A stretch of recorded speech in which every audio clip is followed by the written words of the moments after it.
D'un chantier qu'on ne peut plus repousser, la modernisation de notre système de santé. Je tiens toutefois à être honnête avec vous, il n'est pas impossible que le début soit plus complexe.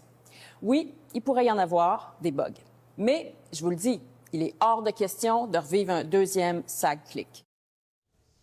Donc, vous l'avez compris, je retrouve tout de suite Jean-François Poudrier, Québec, qui donne le feu vert au démarrage du dossier santé numérique, ce qu'on appelle le DSN, qui a pour objectif d'uniformiser donc les données des patients. Donc, malgré les critiques, Jean-François, le gouvernement tente de rassurer la population.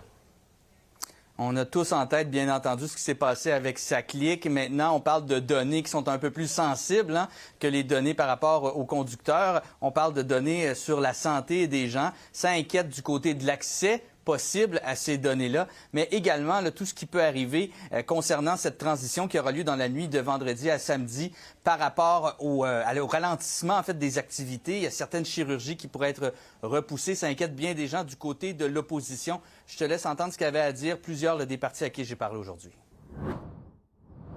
J'espère que Mme Fréchette et Mme Bélanger ils ont posé les bonnes questions. J'espère qu'ils ont posé toutes les questions possibles. Cette gestion va mettre une pression sur les soins, sur l'offre de soins aux patients, et ça, on ne le veut pas. On est en train de nous dire sérieusement, sans rigoler, qu'une multinationale va faire de la désobéissance civile quand l'administration Trump va lui demander les données. Il y a aussi Mme Duranceau qui nous a assuré qu'il n'y aurait pas de bug. Ça, c'était la semaine dernière. Cette phrase va très, très mal vieillir.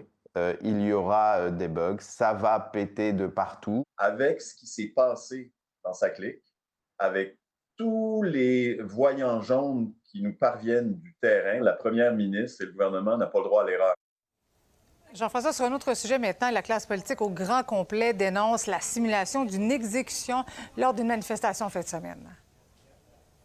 Oui, c'est une rare unanimité du côté des politiciens à Québec. Lors de cet événement qu'on a vu beaucoup en ligne au cours des derniers jours, on voit une poupée de papier mâché qui ressemble un peu à Jean Boulet. D'ailleurs, du côté de Jean Boulet, on dit qu'on évalue présentement la situation et ils écartent aucune possibilité tant qu'aux poursuites.